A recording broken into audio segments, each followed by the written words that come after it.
This episode of What If It's Cool is brought to you by Respro Clothing. Respro Clothing, where you can get the latest merchandise from all the stars, including Luke Resner, Som, Savannah Rowe, Nova Nichols, and my personal favourite, Conflict Axiom. So make sure you check out Respro Clothing. You can find them on Facebook and on Instagram. Adrenaline Pro Wrestling presents Breakout 35, featuring the up-and-coming stars of Adrenaline Pro Wrestling. Tickets link in the description. All the action starts from tonight at 7 PM. Make sure to check it out. MXW's Wheel of Torture is happening November 4th. Ticket link is in description. Make sure to check it out to see what's going to happen when each wrestler spins that wheel. And by Alpha Pro Wrestling's Revival. That's right, after a long hiatus, Alpha Pro Wrestling is back. Their first show, Revival, will be happening Sunday, October 8th at the Pipeworks Market. All the action starts at 1 PM on Sunday, October 8th. Make sure to check it out.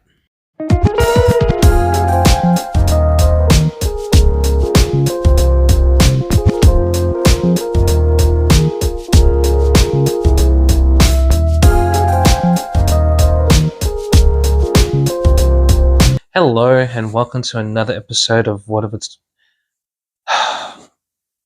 I'm sorry guys, I'm going to see if I can try and make this a little bit more brighter. In 3, 2, 1. Much better.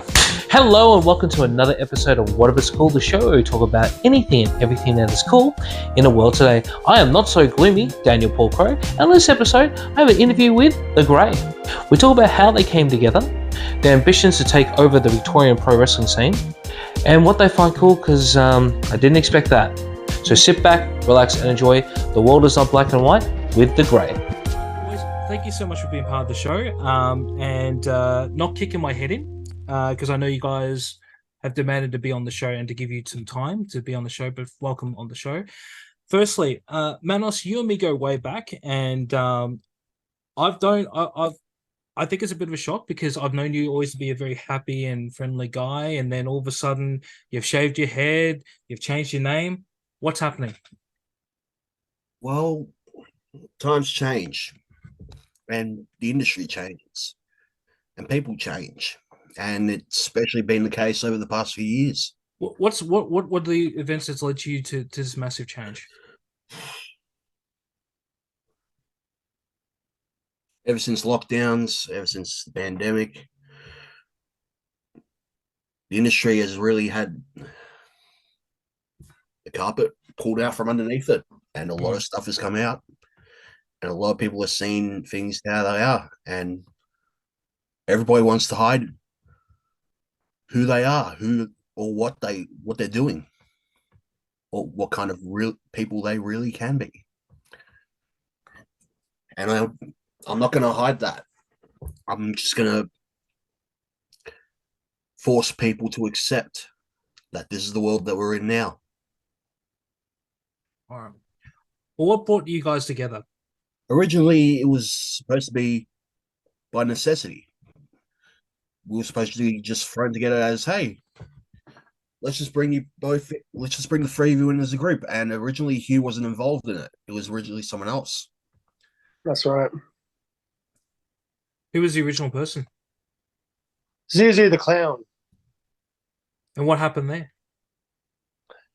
He had some trouble. He went back to Sydney, and then I got the call, and I thought, yeah, that sounds like a great opportunity. So stepped up, and then here we are. But yeah, he had some trouble in Sydney or something like that, and then he went back there. And I think he didn't want the pressure. There was a lot of pressure there. He didn't want the pressure of what Manos's vision was. No, it wasn't. So he moved away. That I will say, like, he has his own stuff going on at the moment, and I'm perfectly fine with that. We're not vindictive. We're not cruel to our own, and we wish them nothing but the best. And the door is always open for him to come back if he wants to. But we saw someone who really wasn't being given the opportunities they should have been given, and that was Hugh Sands. So now over the past few years, he's been filling that spot and doing very nicely with it. Well, talk me to the events that led to the formation of the Grey. What were the factors that sort of brought you guys together? Well, I spent the first year of my career as a professional wrestler trying to do things the right way, trying to please management and the people and go, do what they wanted me to do, be what they wanted me to be, put on a big smile. And I got apathy. No one cared about me. No one wanted to see me. So after COVID happened, I said, screw that. I'm going to do it my way. And Manos, thankfully for me, extended the olive branch and brought me into the fold and showed me a vision and a purpose that I hadn't had before. So that is who Mason Stoneheart is. You, how about yourself? What brought you into the fold? Similar to Mason, I was training for years, and I'd get like little things here and there. I was like the same as Mason, like doing what they wanted me to do, just being that smiley, happy guy. I had a different name, I had a different moniker. I was the man in motion, Rory Sands, which I look back and that's just who I am now. That's pathetic, So I saw when I got the call for this opportunity, I thought, why not? To do something with a purpose and a vision, because before that I was just people pleasing, and now I feel more authentic about myself. Joining the Grey, being a part of this mission, and it's just getting started. Honestly, we're just getting started. And it's the same trap that a lot of rookies fall into, because me and Hugh are the same as 9 out of 10 other rookies. You come in and you want to please people. You want to, put yourself on the map by doing the right thing. But where does that really get anybody? All of the top stars in this business, do they do the right thing, or do they play by their own rules? You look at the industry today. Hey, what is the right thing now? I don't think there's any right way to sort of tackle the industry. Just you got to find what works and do it. And by the sounds of it, you're doing what you believe what's best in our own way. Correct. What I want to try to understand is, because you've attacked a few people out there, and especially at AOW, one of the best matches I've ever seen between Kid Valiant and Will Walker. You guys decided to attack them both. Why? Why tackle these two upcoming and future stars? Okay, you mentioned that it happened at AOW, but it goes beyond AOW. Kid Valiant and Will Walker started this with us elsewhere. They decided to pick a fight with us. That was our retaliation. It's that simple. They're just kids. If you pick a fight with the Grey, you will suffer the consequences. And they want to like pose around like they're cool and they're this cool little stable. Well, we're the Grey. We're a serious force.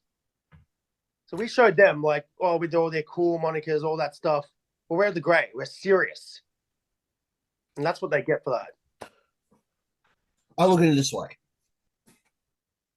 And hey, two of the best young competitors coming into the industry today in Victoria. No one's disputing that. The only thing is that you become just like everyone else. You become victims of your own success. You become victims of your own pride. All you need is to be knocked down a peg or two to really see that you're like everybody else. You're nothing special. If it was me, I just would have let it go because, they're two young kids. They don't know anything better, but that's just me. And that's the difference between you and us. Yeah, well, I'm a lover, not a fighter, so that's why I'm not in a world of professional wrestling. I'm just an interviewer, who's doesn't want to fight. Simple as that. But just to leading on for you, Manos, the thing for me is why would you shave your head, and why the name change? Because, like, for me, it's just like, okay, you just want to go for a different look. But Manos, I mean, are you like a big fan of Mystery Science Theater 3000 and their movie Manos: The Hands of Fate? That was a Greek name. How dare you? It's just a question. It's not to be disrespectful. I'm not even going to dignify that. Let's move on. All right.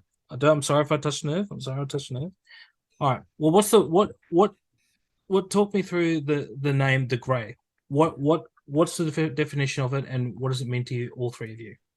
That there's no more black and white in this industry. It's all even. It's all level playing field. It's all a shade of grey. That's simple. All right. That's simple. But why did you use the song "Kiss from a Rose" as your theme song? I remember when I saw some footage of you guys coming out, and it's like, okay, they're lovers, they're all that stuff, and it just sort of sent the wrong message for me. Well, Kiss from a Rose, that's mainly my thing. Mm. That's my own, like, personal poetic attitude. But we do have our own, like, singular theme. It's not that. We debuted it at DMDU. And it's a bit more focused, a bit more in touch with our group as a whole. So if you want to hear more of that, stay tuned, because you're going to see a lot more of it in the shows to come.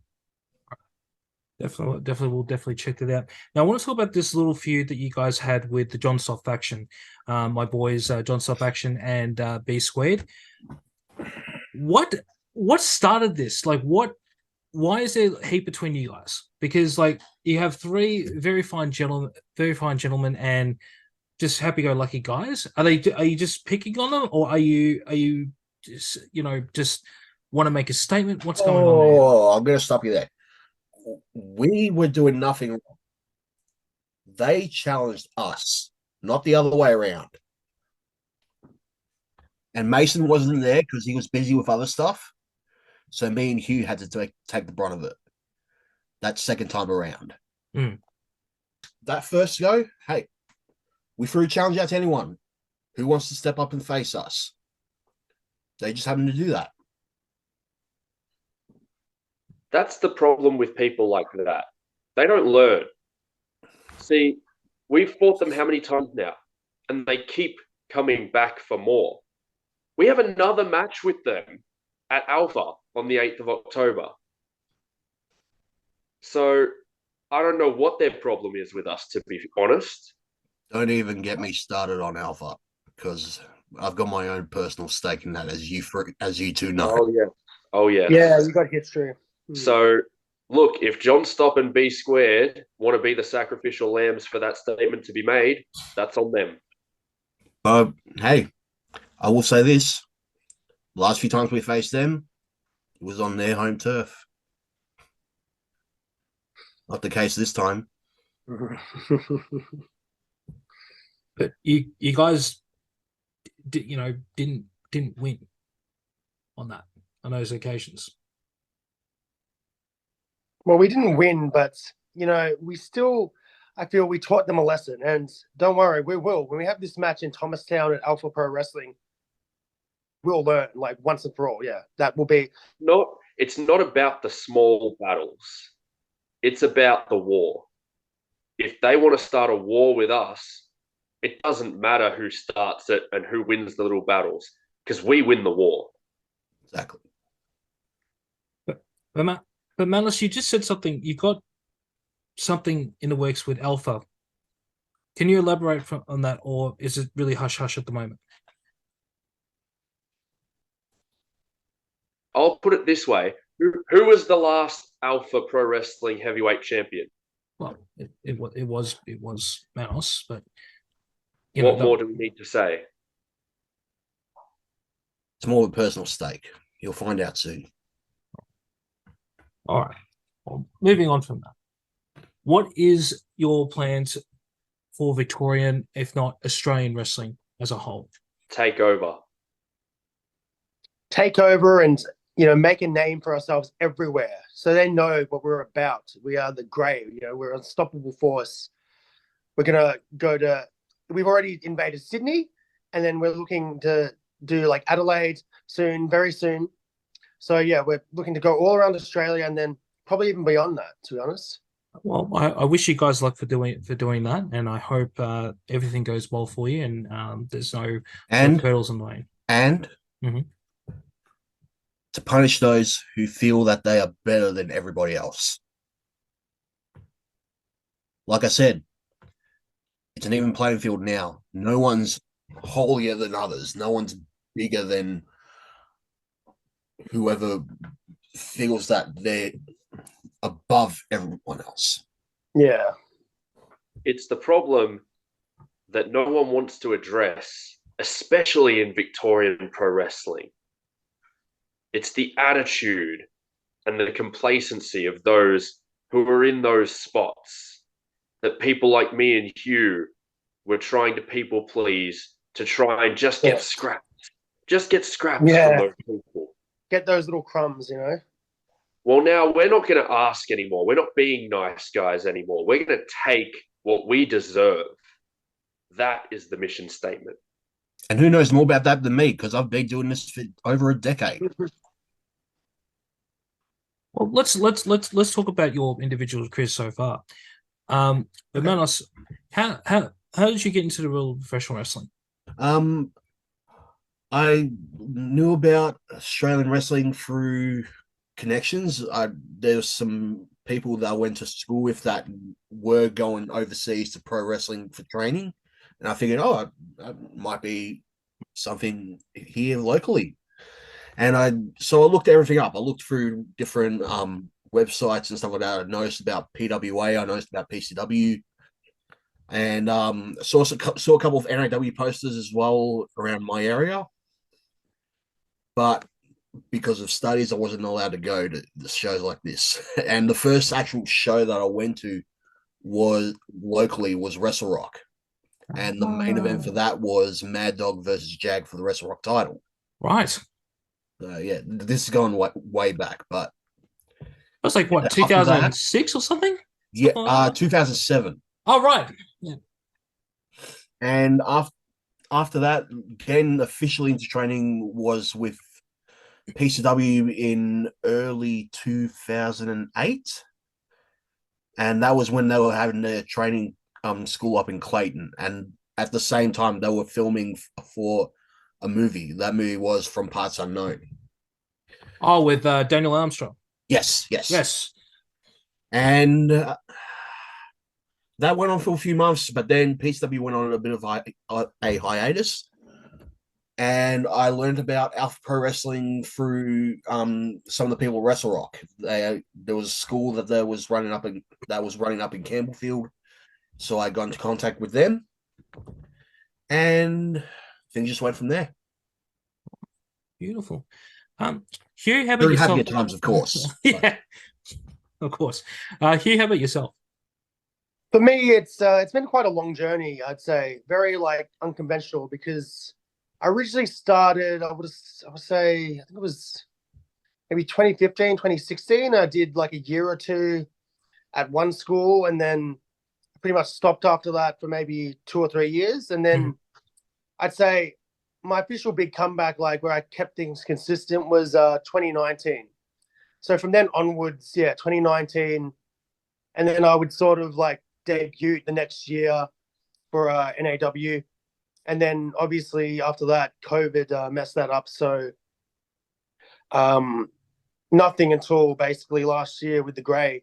Before that, it was, as Mason said before, it was all just crumbs and wrestling here and there. And then, up until last year, this year, it's been consistent. We've been on a mission. But I've trained a bunch of different schools, at least 3 or 4 different ones. And I would say, I wouldn't, with schools in particular, I wouldn't say knock any places. I'd say you learn different things in different places. I can look about all the places I've been to, and I'll say I learned different things in each one, and I'm thankful for that. I don't want to name drop too much, but at the moment I am training at Relentless School of Pro Wrestling, and I'll admit that's a great school. So anybody interested in becoming a wrestler or just taking up training, it's a good place to go. I will say if giving advice is still a thing now, but I would say if you're looking for a wrestling school, it all depends on which one's closest to you, because they're all in Victoria. We've got a whole bunch of schools throughout the state, and they're all good to learn from. Mason, since you're the last one, you haven't spoken too much. How did you get into wrestling? Well, started training at George the Hitman Julio's gym in 2017. Just got into that, showed up training, got my debut in March of 2019. And then, like I said, tried to be what they wanted me to be. Joined this group called Team Pure, where it was a bunch of us rookies trying to make a name for ourselves, trying to overthrow the established names of the time. And it didn't quite work out the way we wanted it to. So after that, it felt a bit back to square one. And then, COVID, and then the opportunity to join the Grey. And here we are. Well, how did you meet Manos firstly, or did you approach him? Well, I debuted for an AEW, and he was there. So we had known each other. We weren't all that close that first year, but I think we both recognized each other to be, respect for the business and both having a similar vision. And I think that's what started the Grey. Mm. Well, we touched on a little bit off camera, but you guys all mentioned lockdowns and everything, and it was fucking harsh what we all went through here because we all live in Melbourne. I want to ask you firstly, how did you guys deal with it? We go with Mason again for the start. How did I deal with being in lockdown? Yeah, what did you do? What did you sort of keep yourself sane? I studied wrestling, and I taught myself the intricacies. Being unable to physically train, I trained mentally for it. Okay. And I believe I came out the other side of that as a better all-round professional wrestler. Not much more to say. Fair enough. Hugh, how about yourself? I would say, train myself physically, just keep in shape and just keep active as much as I could. On the side, I'd study, watch wrestling. That was always there. I'd look for other things to occupy myself, other ways I can grow in ways. Like I taught myself how to skate. This is like a totally off topic thing, but I taught myself how to skate. I learned a bit of guitar. So there's those things. But I feel it really put my perspective in place for wrestling coming back, giving it a lot of thoughts and how I present myself and how I'd go about networking, all that those sort of things. Mm-hmm. I really had a lot of insights during that time. So it's sort of, although lockdown, a bit of a drag, it had its upsides, definitely. It's good to hear that you're taking up with different kinds of things, because it was brutal, man. That first real 3 months we were in, just because for me, I was mainly just watching wrestling at home and checking out the local scene because there was nothing else to do because I wasn't working either, and it's good to see that you learned a couple of new skills, and you didn't drive yourself insane. Because a lot of people did. But Manos, how about yourself? Because off camera, I know you read a lot of off wrestling. You do read a lot of comic books. What was Some of it, yeah. That was mainly it. Just keeping up with reading, communicating with other friends on social media. What else? Just surfing the web. Just mainly anything to keep my mind occupied. And it definitely helped. I'm being more tolerant of situations like this more than others. So yeah. Well, I want to take a little bit of time because the person who really wanted you guys on the show was Khalid, who we sadly lost last month. At this point, 2 months ago. And it still hits me now because he was a big fan of the show and a big fan of everyone who's been on the show, and just wanted to see if you guys had any memories that you would like to share from Kyle. with Kyle, I only just started speaking to him probably a few months beforehand. Like I knew about him like from wrestling. Like I used to see a lot of his stuff of him going to shows and stuff like that. And at times it was the casual, hey, how's things going? Whenever he was down for DMDU. But yeah, like I only like really started talking to him like, yeah, probably 2-3 months before. And then finding out what happened, I was like, geez, you like it's just something you don't expect. It's I will never forget the message I got because Geordie Sparkles posted something on online, and I was like, nah, I was like, oh, it can't be real. And then all of a sudden, B Squared is sharing stuff. Heaps of companies are sharing stuff. So I put a Facebook status. Can someone please tell me what the fuck is going on? Yeah. And then I get Jam, I get Som, I get nearly everyone responding. He's gone. I went, what do you mean he's gone? And then someone told me what happened, and that he passed away, just from an illness. Yes. Messed up. Yeah. He will be missed. He will be missed. Definitely. Yeah. Boys, Mason, here, did you have any interaction with him as well? Not really. I don't really like to go out and socialize with the crowd very much when I'm at a show. But I'd see him around, and always appreciate those loyal fans who will show up all the time and regulars. It's it hit everyone hard. Yeah, can't really say much more for it. It just sucks. Yeah. I never, I don't think I ever saw him around. I always saw his name on like Facebook and social media, like a lot of mutual friends and that. But yeah, it's really sad. And like with the fans and that in general, like they really do. I will say, they're a huge part of what we do, and like without the fans, we really would. Honestly, for me to say, yeah, we wouldn't like be where we are. Like there's a lot of, especially as a wrestler, like to think, oh, I'm above all this and that, but it's like you're really not. Like, and the fans who are paying to see, like they're giving you that platform on that level. So, rest in peace to the guy. He had a legacy. Obviously, like you saw the wrestlers on Facebook posting, and yeah, it's sad.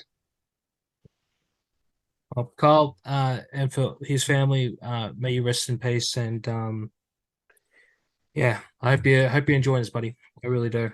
Now, moving on, you're going to be taking over quite a few companies at the moment. I'm just going to list them off that you've been a part of at the moment. You've been part of Adrenaline Pro Wrestling. You've been a part of Deathmatch Down Under, Australian Outlaw Wrestling, Victoria Pro Wrestling. Are you going to be taking on any other promotions so far, or these? And I forgot to mention also Alpha, because that's coming up soon. Is there any other promotions that is on your radar so far? Everywhere is on our radar all the time. It's just a matter of who wants to open the doors to us.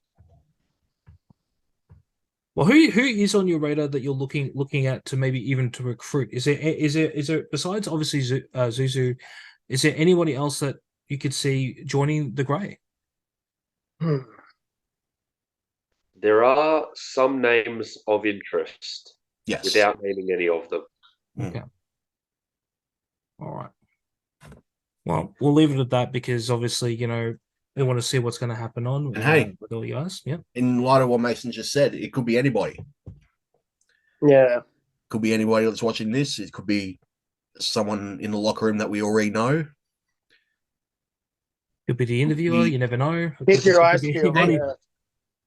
Hey, anybody who is up to par, our door is always open. Well, boys, we'll come to the staple question here on what if it's cool.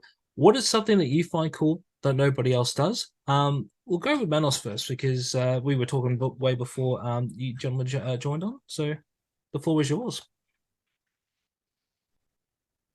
Nickelback. I don't see what everyone's problem is. And this is shooting here. I don't see what anyone's problem is with it. I actually don't disagree. They're not the best band in the world by a long stretch, but they're not the worst band in the world. No, of course not. I was not expecting that. Okay, hang on. Me and my dad used to listen to her back when in the early 2000s and from moving forward. And I really don't see what the problem is with them. What is your favorite song of Nickelback? Hey, remind me. Okay, it's doable. I mean, if you put, I don't know what the song is called, but the one that starts off, "I like your pants around your legs" or whatever it's called. yeah, I know what you're talking about. Oh, or even the song that was the Raw theme song. I'll be like, I don't know, man. It's just yeah. But have you seen them in concert though?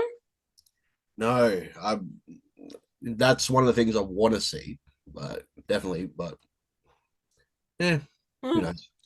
All right. Manos is a Nickelback fan. Weird. Yeah. Sorry.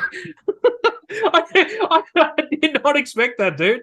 I really didn't. I was expecting. I don't know. Having known you off camera, I was expecting I don't know. You're gonna say Normal Man from the comic book series or something like that. I don't know. I don't know. Mason, how about yourself? Well, it's not really something that nobody else likes, but it's something that I don't understand people who don't like. Pineapple on pizza. Thank you! I don't understand why it's even a thing to hate on that. It is the perfect combination. You can't have pizza without pineapple. I'm sorry, but you just can't. It's well, you can. It's just not as good. Yeah, but I remember the very first pizza I ever had was a Hawaiian, and I've been eating that stuff for the majority of my life, and it makes no sense to me that no one would want to have it on there. There's so many TikTok videos of people just goes, oh, it's a sin to put the pineapple on there. It's like, no, it's not. It's the best thing in the world. I don't get it. I don't want to get it. I'm just gonna keep doing what I do. And Hugh, how about yourself? Bit of backtracking, but going back on the topic I was talking about earlier, I just find wrestling in general, how it's very much an art, and there's just some people make it out to be oh, do it this way, only this way, and then it's other people do it this way, but it's in reality we're all, it's what's your favorite color, we're all right. It's just what works for you, what suits you, what really feels congruent, I would say, inside, that word congruent, authenticity and all that stuff. Yeah, it's just looking at wrestling in a whole, it's an art. That's why we have 10 different styles or whatever. We have different wrestling in Mexico, Japan, America, England, and they're all just very different in their own way. And I think that's awesome. Well, it's like genres of movies. Like there's Yeah, always yeah, different things yeah, there. And but yeah. do you have a particular favorite style that you like? Like, do you like the European style? Do you prefer the American style, the Asian style, or the or even the Mexican style? For me, what always grabbed me was like big, larger than life characters. So I would say probably American, like in the 80s and 90s Attitude Era. Mm. Yeah, that's what always stood out to me, like big characters, larger than life, like people that you just don't see in everyday life. You know, you don't see these people walking in Coles or whatever. Um, they have to be on a TV in this because it's like, whoa, you know. Um, so yeah, that's something I always aspire to, especially with taking on this great mission as the Grey, to aspire to be, you know, to stand out like that. Well, because we're talking about you are a wrestling staple, I've always wanted to ask another staple this question because I always have a massive argument with not only with the former members of the show, but also most of my friends who are wrestling buffs like myself. DX or NWO? Which side are you on? Can you pick a side?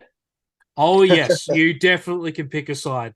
Each side has their merits. Why not both? Yeah, exactly.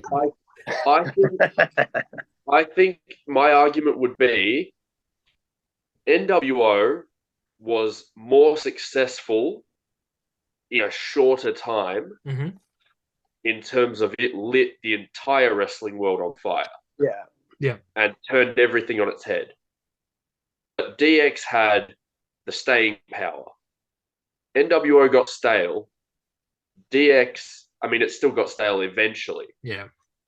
But it stayed, quote unquote, cool for long enough to outlast the NWO. Even if it was in different periods of time. All right, okay, I'll give you that. There is no wrong answer. It's just because everyone lately, I think because the WWE have basically filtered out that the NWO were and DX were like that. Every time I have this conversation with people, they always go, "Oh, it's DX." Because how many documentaries are there of DX as opposed to NWO? There's like 6 or 7 now on the network. Not the network, but on the channel. The winning team writes the history books. That's what's happened. I was going to say, but DX never had their own pay-per-view. Oh no, yes they did. But they didn't hijack the entire thing like the NWO did. And it wasn't as good. I don't know. The pay-per-view was not a good pay-per-view. I don't know. Have you actually watched the D-Generation X pay-per-view? It was not that great, and sold was out. This the one in 2006? Yeah, 96, I think. 96. Oh, okay. Yeah, Sold Out at least had concept to it. It was 97. A vicious experiment. Wait, Sold Out or D-Generation X? What's this? Because I think D-Generation X was 97 and Sold Out was 96. They did Sold Out a few times. They did more than one Sold Out. No, but Sold Out was his own pay-per-view, but the 96 one was dubbed NWO. It was not WCW because it was they were trying at a time to be a completely separate brand. They did that 2 or 3 times though.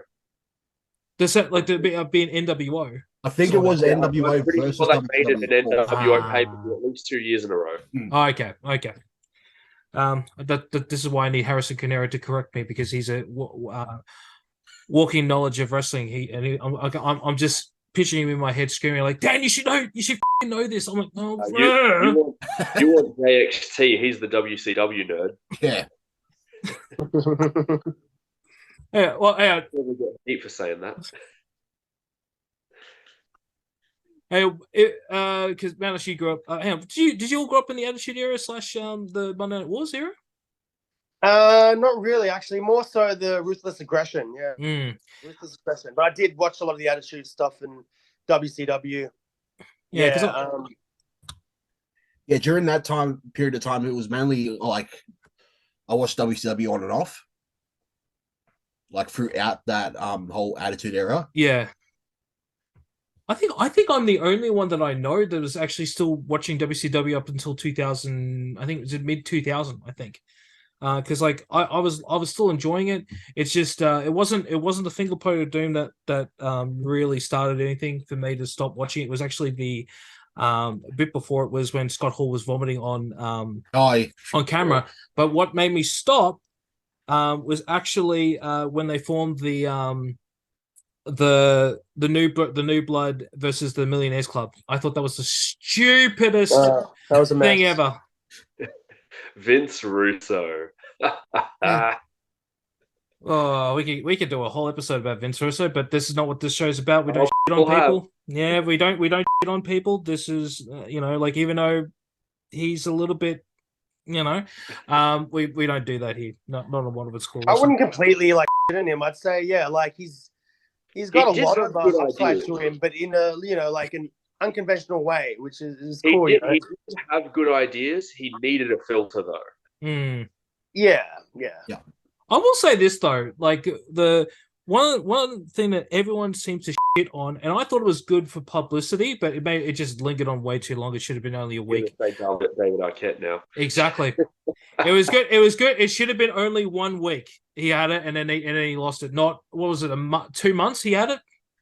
In principle, I understand why the decision was made.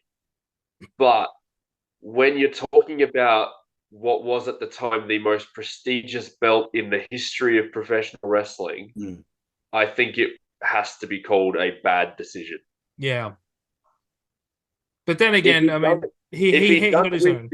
If he'd done it with the United States heavyweight title, I think it would be a far less of an issue. Well, but it was that belt that they did it with. Yeah, but he got so much hate on it, and I don't think he deserved not. And this is David Arquette. I'm not saying Vince Russo. Vince Russo deserved all the hate for it. It was his idea, but he didn't want it. He didn't even want to do it at the start. He was like, oh, yeah, Correct. He tried to talk his way out of it. Yeah.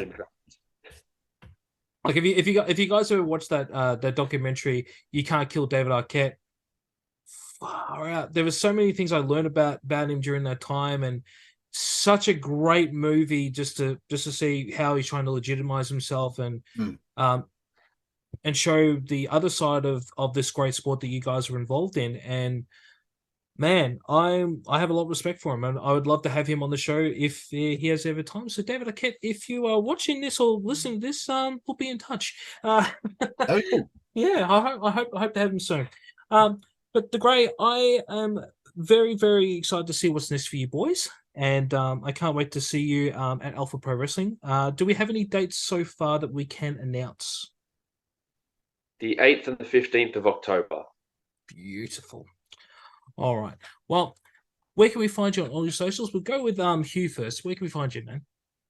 At Hugh Sands Pro Wrestler on Instagram, and then Hugh Sands on Facebook. No Twitter? No Twitter. I don't bother with that stuff at the moment. All right. No worries. Twitter sucks anyway. That's the only thing I don't know. You know what Twitter. Twitter's about. Mason, how about yourself? Mason Stoneheart _pro wrestler on Facebook, and Instagram is Mason Stoneheart PW, or one word. Beautiful. And no Twitter. No Twitter. And Manos, how about you? You can find me on Twitter, Instagram, Facebook, Snapchat. I'll send you the links to it. You could probably post it on the screen or whatever, and we'll go from there. I think you're the first person that's been on the show who actually openly admitted they had a Snapchat. Yeah, what's wrong with it? Nothing's wrong with it. It's just like no one plugs it. I know several wrestlers here have Snapchat. Even Whatever Cool has a Snapchat. But I mean, just no one plugs it. I know I don't. Not that I'm ashamed of it. Put a snap of all our beatdowns. Be up this cunt tonight. Oh, definitely share those Snapchat. That'll be amazing. I think. What you should do, just grab your phone halfway through a match, just go, bang. Follow me on Instagram on Snapchat, bang. All right, boys. Well, thank you for being part of What If It's Cool. Yeah. Yes. And that's the end of that episode. Want to be featured on What If It's Cool or know someone with an amazing story that needs to be told? Reach out to me. I can be reached on whatifitscoolbusiness@gmail.com. Don't forget to like, share, and subscribe to the show wherever you get your podcasts. Want more from What If It's Cool? Make sure to check out the YouTube channel where you can find the latest episodes of Mukbanging Around, Reaction, and of course the podcast. And don't forget to follow What If It's Cool on all socials. It can be found at What If It's Cool. Keep that support coming. And until next time, I'll catch you on the next one. Peace.